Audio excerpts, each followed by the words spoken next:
पहुची वियो ताज़ो तसंदो ईमान थींदो ताज़ो तसंदो ईमान थींदो शाबान पुजाणी सां हर जा पिण कैद किनो शैतान थींदो कैद किनो शैतान थींदो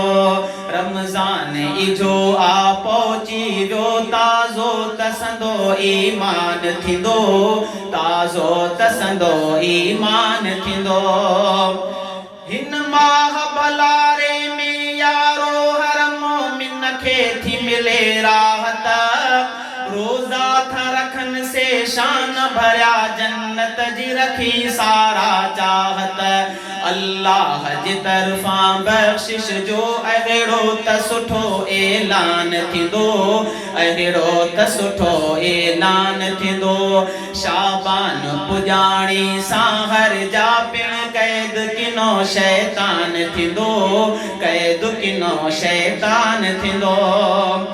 मेवा था ॾिसन भाॼियूं बे ॾिसन खाइण जी मगर था को न करने हालांकि उन्हनि खे खाइण लाइ ही नफ्स संदन पिया तलब रखनि अॼु बुख बि पया सभु सहंदासीं राज़ी पुत ॾह रहमान थींदो राज़ी पुत ॾह रहमान थींदो रमज़ान इजो आ पहुची वियो ताज़ो तसंदो ईमान थींदो ताज़ो तसंदो ईमान थींदो मेहमान जी खिदमत खूब कभी अल्लाह जी छॾबी की न रसी सुन्नत ऐं नवाफिल फर्ज़ सां गॾु हर राति तरावीह खे पढ़ी सम्झो इंशाअल्लाह ओ मेहमान जी खिदमत खूब कभी अल्लाह जी छॾबी की न रसी सुन्नत ऐं नवाफिल फर्ज़ सां गॾु हर राति तरावीह खे पढ़ी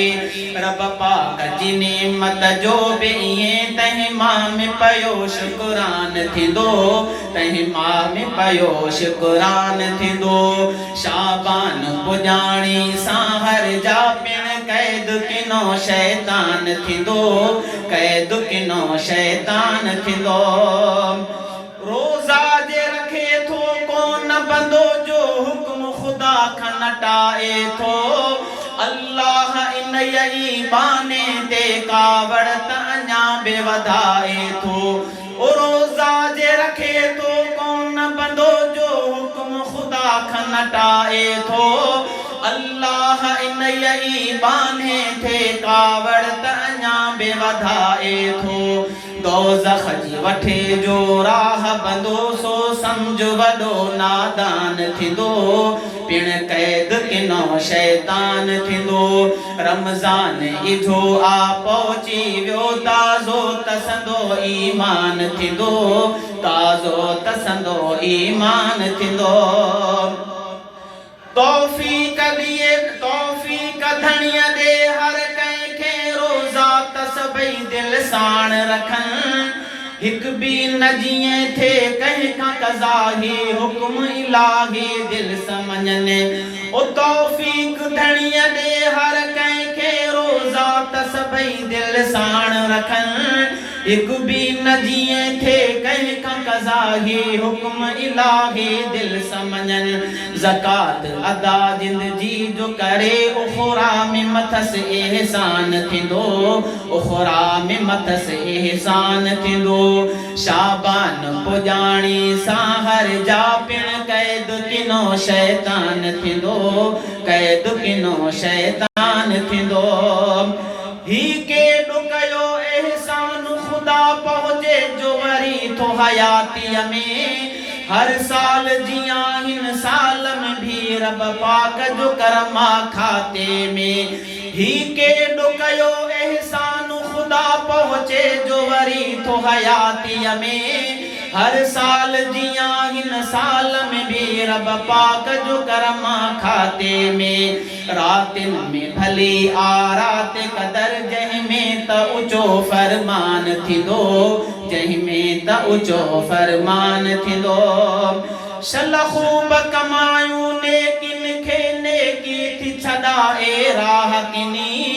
खोसा त घुरऊं उन परवर खां जंहिं माफ़ी बंदन खे आहे ॾिनी उछल खूब कमायूं नेकिन खे नेकी थी छॾाए राह किनी खोसा त घुरऊं उन परवर खां जंहिं माफ़ी बंदन खे आहे ॾिनी पोसा लख बाद नईमुल्ला ज़ाहिर त इहो मेहमान थींदो ज़ाहिर त इहो मेहमान थींदो पोसा लख बाद नईमुल्ला ज़ाहिर त इहो मेहमान थींदो ज़ाहिर त इहो मेहमान थींदो रमज़ान इजो आ पहुची वियो ताज़ो तसंदो ईमान थींदो ताज़ो तसंदो ईमान थींदो।